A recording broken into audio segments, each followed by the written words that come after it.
கத்துக்கர வைக்கணங்கள் பலக அந்து செற்றார்த்தி அலளியெச்செனு செருச்செய்யும் குற்றமொரில்லாத கோவலர்த்தம் பொற்கொடியே புற்றரவல் குல் புனமையிலே போதராய் சுற்றத்து தோழிமார் எல்லாரும் வந்துனின் முற்றம் புகுந்து முகில்வண்ணன் பேர்பாடு.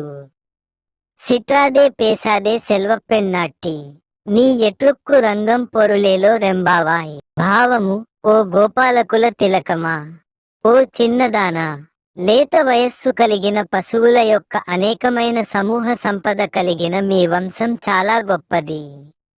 ఆ సమూహాల పాలు పిదుక తగిన వారును, శత్రువులు నశించునట్లు యుద్ధం చేయగలవారును, ఒక్క దోషమైనను లేనట్టి గొల్ల కులమున పుట్టిన బంగారు తీగ వంటి అందమైన దానా, పుట్టలోని పాము పడగతో సమానమైన నితంబము కలదానా, ఓ వనమయూరమా రమ్ము, నీ సఖులు బంధువులను అందరూ వచ్చి నీ వాకిట నిలిచియున్నారు.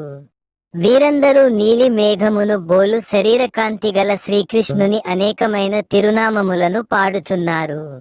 అయినను నీవు మాత్రము చలించక మాటాడక ఏల నిదురించుచున్నావు అని అనుచున్నారు. అనగా ఇంత ధ్వనియగుచున్నను ఉలకక పలకక ధ్యానములో ఎందుకున్నావు? ఇది శ్రీకృష్ణ సంశ్లేష అనుభవానందమే కదా. మరి ఈ సంశ్లేషానుభవానందమును నీ ఒకతివే కాక అందరును అనుభవించునట్లు చేయవలెకాన మా గోష్ఠిలో కలిసి ఈ వ్రతము పూర్తిగా వించుము అనుచున్నారు.